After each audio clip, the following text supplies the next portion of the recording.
সরকার প্রেতাত্মারা এখনো বসে আছে এবং বর্তমানেও বিভিন্ন রাজনৈতিক দলের সদস্যরা এই মাদক এবং চোরা কারবারিদের সাথে জড়িত আছে। তারা নিজেদেরকে সমাজকর্মী হিসেবে পরিচয় দেয়, রাতের আধারে তারা চাঁদাবাজি করে, চোরা কারবারি করে, দিনের বেলা নিজেকে সমাজসেবক হিসেবে পরিচয় দেয়। এই ধরনের সমাজসেবা আমাদের এলাকায় আমরা চাই না। এই মাদক চোরা কারবারির আরেক আতঙ্কের নাম নুরু। কে সেই নুরু? সাদা প্রাইভেট কারে কুমিল্লা থেকে কসবা আসে, সারা রাত ঘুরে। সে অনেক মোটা, সে অনেক লম্বা, সে দেখতে অনেক সুঠাম দেহ। যখন আইন শৃঙ্খলা বাহিনীর সাথে কথা বলি আমাদেরকে হুঁশিয়ারি দেয় তার হাত অনেক লম্বা। যখন আমরা রাজনৈতিক ব্যক্তিদের সাথে কথা বলি আমাদেরকে বলে তার হাত অনেক লম্বা। আমরা জানতে চাই এই নুরুর, এই মাদক ব্যবসায়ী, এই চোরা কারবারির হাত কত লম্বা। আমরা জানতে চাই এই সমাজের প্রত্যেকটি মাদক চোরা কারবারির পরিচয়। আমরা বলতে চাই আইন শৃঙ্খলা বাহিনী এবং সর্বোচ্চ প্রশাসন কেন নীরব থাকে? তাদের বেলায় তারা যখন ধরা খায় 200, 300, 500 কেজি গাঁজা নিয়ে, হাজার হাজার ইয়াবা নিয়ে, শুধুমাত্র লেবার ধরা খায়, যে ক্যারি করে সে ধরা খায়, মূল হোতা আইনের বাইরে থেকে যায়। আমরা জানতে চাই এই ক্যাম্পেইনকে পরিকল্পিতভাবে বিভিন্ন রাজনৈতিক দল যারা পরিচয় দেয় নিজেরা সমাজসেবক, তারা পরিকল্পিতভাবে এই যুব সমাজকে নষ্ট করতে চায়।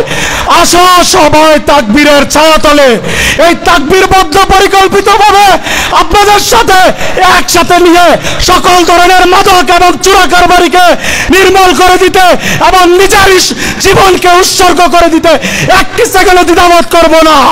তো আমি প্রথমে অসংখ্য অসংখ্য ধন্যবাদ জানাই যারা এই একটা সুন্দর অনুষ্ঠান করার জন্য, এবং এখানে তাকবীর থেকে শুরু করে যেসব সংগঠনগুলো জড়িত আছেন সবাইকে আন্তরিক মোবারকবাদ জানাই এবং সবার এই সংগঠনের উত্তরোত্তর ভবিষ্যৎ কামনা করি। আমি অ্যাজ এ অফিসার ইনচার্জ হিসাবে আপনাদের এই এলাকায় এসেছি, কিন্তু এই স্থানে আসছে কিনা আমি জানি না। আমি এসেছি প্রায় আপনাদের 8 মাসের মতো হয়ে গেছি। তো এসে আমি যে একটা মিশন নিয়ে আমি কাজ শুরু করেছি সেটা হলো যেটার উদ্দেশ্যে আমাদের ডেকেছেন, প্রধান যেটা উদ্দেশ্য সেটা হলো মাদক নির্মূল করা, মাদককে প্রতিহত করা, প্রতিরোধ করা। আমি সেই লক্ষ্যে ইনশাল্লাহ কাজ করে চলেছি আপনাদের সহযোগিতা। আপনারা জানলে খুশি হবেন যে আমি শুধু মাদক ধরে আমার এই 8 মাস কর্মকালের মধ্যে আমি 7 মাসে শ্রেষ্ঠ অফিসার ইনচার্জ হিসেবে নির্বাচিত হয়েছি। প্রোগ্রাম আপনারা বিভিন্ন বিষয় নিয়ে আপনার আলোচনা হয়েছে, সেগুলো শুনেছেন। অনেক কিছু বলা ছিল, আসলে ফ্লোরটা ওইভাবে সময় মতো মনে হয় আয়োজক কমিটি ওইভাবে ম্যানেজ করতে পারে নাই। যাই হোক, অন্য কোনোভাবে আমরা কোথাও এটা ইনশাআল্লাহ আলোচনা করব।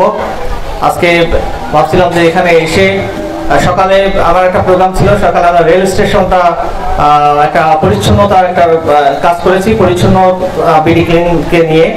তো তারপরে দুপুরে একটা কুটি কেন্দ্রীয় জামে মসজিদে আমরা মাদক বিরোধী বা বিভিন্ন সামাজিক বিষয়গুলো নিয়ে আলোচনা করেছি।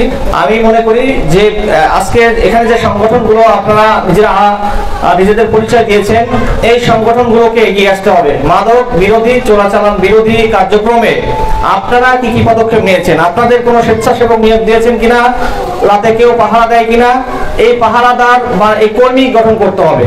স্বেচ্ছাসেবক যদি আপনারা গঠন করতে পারেন, তাদের একটা বেতনের ব্যবস্থা করতে পারেন, তারা এইগুলো তথ্য আমাদেরকে দিবে।